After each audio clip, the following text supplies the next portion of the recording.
You're listening to Biz-Souls, the business podcast with an edge, hosted by me, Rona Lewis, and Jeffrey Hansler. Tune in for perspectives and discoveries about the changing world of business. It's time to connect to the heart, soul, and humor of how business gets done. Hi, guys. Wait, are we ready? Welcome to the Lawrence Welk Show. Welcome to Biz-Souls. Today we have a very good show. All right. Welcome to Biz-Souls. I'm Rona Lewis. I'm Jeffrey Hansler. We get to the heart and soul of business and the people that make it happen. So today we are talking about performative professionalism, also called business theater. I like that. Business theater. I think that's great. And Well, it really kind of describes what's going on. with It is. business. I mean, it's people think that they have to act at work.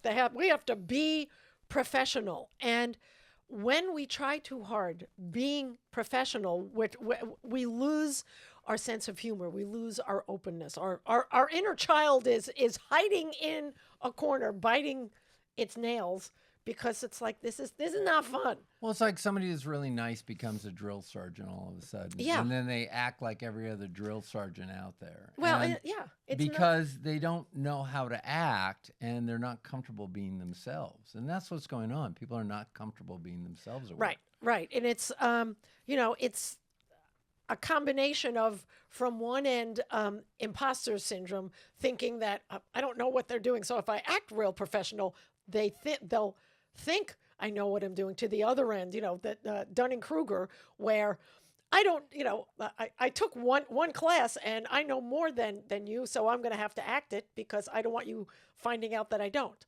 Well, and I think a lot of that is going on. And I think that it's more contagious. And part of it's because the social media and the internet has really impacted so many things. People, they are not checking facts. They are accepting things. They're getting upset.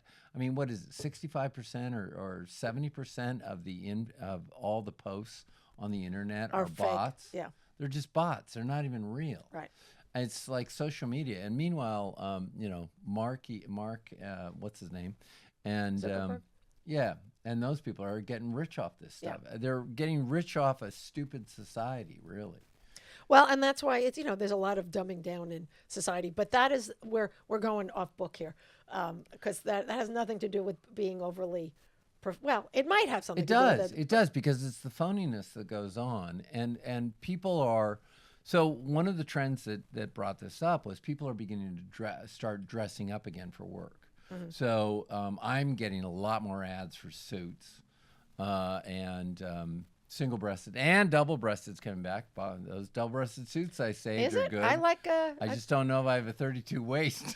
Oh, there it goes. Yeah, only certain people can wear. My ex-boyfriend Bobby, he looked great in double-breasted. He was Sicilian, so it kind of goes along with the territory. But no, he's a restaurateur, and he looked fabulous in double-breasted, much better than single. And certain people just can pull it off.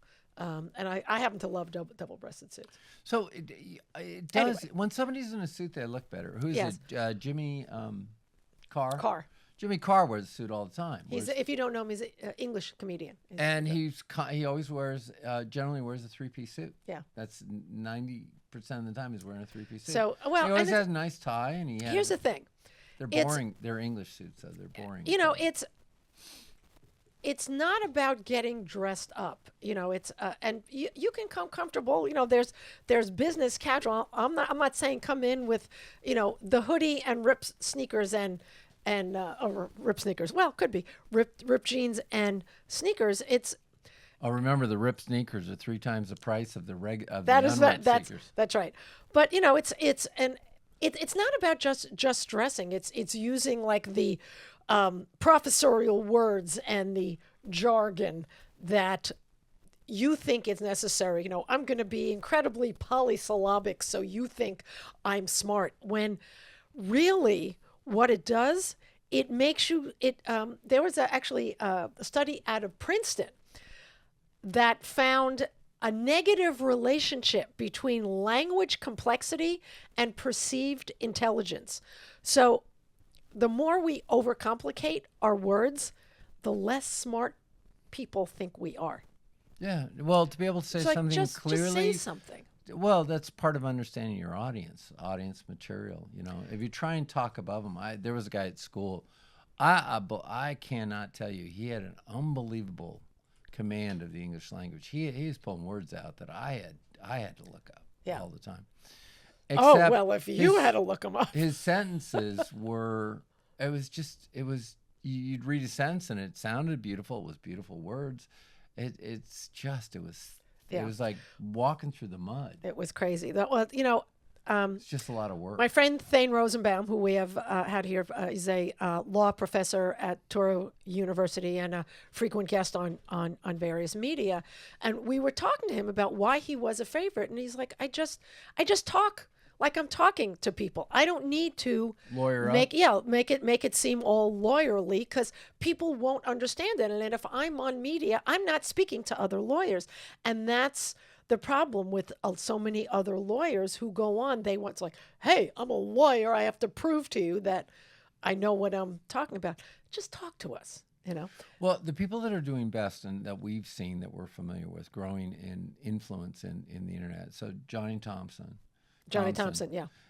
He does well because he takes philosophy, he makes it simple, he breaks it down, it's clear, it's concise, it's easy to understand. Right. There's the other guy who's talking about all the different ideas of happiness and all this stuff. The next podcast we're going to do is a little on the Bayesian theorem, Bayer theorem, and probability. And we don't know yet. We'll let you know in the next podcast. We'll figure it out. His name starts with a B. Yeah. So anyway, the point is, we worry so much about what other people think about. That's our adult mind. It's like, I judge all the time and I'm afraid to be judged, so I have to be what I think other people want me to be. As opposed to, I'm going to come in, and I don't care what level you are, whether you're entry level or a CEO.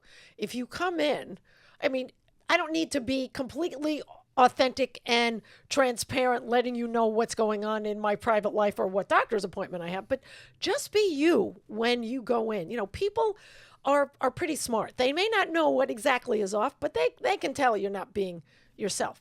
Just be yourself, and be a little vulnerable here and there, and that's when the trust comes in. It's that trust, vulnerability, authenticity, transparency thing. Those are great leadership skills that don't necessarily follow the rules of business theater. It just makes you a better human being and will make the corporate culture better.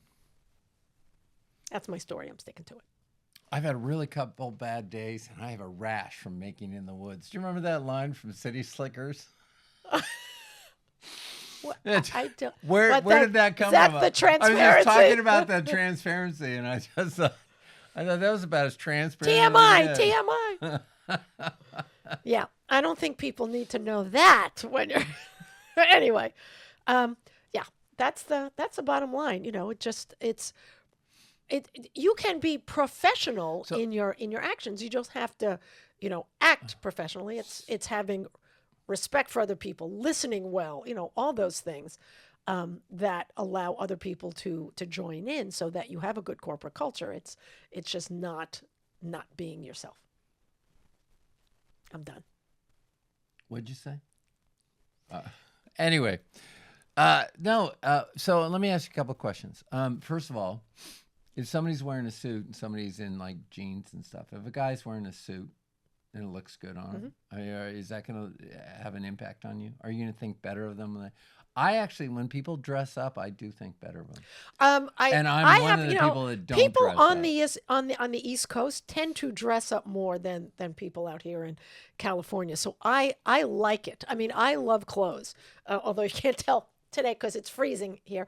I like it, and I don't necessarily go in and assume the person who is in the suit is the manager or the person to talk to, because it is such a different world in terms of dress. I may I may see if he's age appropriate to see if he wants to go out for a drink, but I'm not gonna judge the person in the jeans if I don't know what they do or anything about them. So very good, age appropriate. Rona had just officially turned 29, right? Yes, again. Officially. So right. They just have to be of legal age, and I'm good. Anyway, there you go. Write in and tell us about that one, folks. Yeah, she's going for age appropriate. No, that is Grandmothers so out not in the me. world, That is grab your so grandsons, protect them. Anyway, All right. it's him. All right. Anyway, We're done. That's it. So let us know how you feel about dressing for work, or what you see as what's happening in the professional world. And while you're at it, hit the like button, hit the little bell, subscribe, please, and write a comment. Over 7 words would be very helpful. That's the algorithm. Other than that, I got nothing. So I'm Rona Lewis. I'm Jeffrey Hansler. And this has been Biz-Souls. We'll see you next time. Thank you.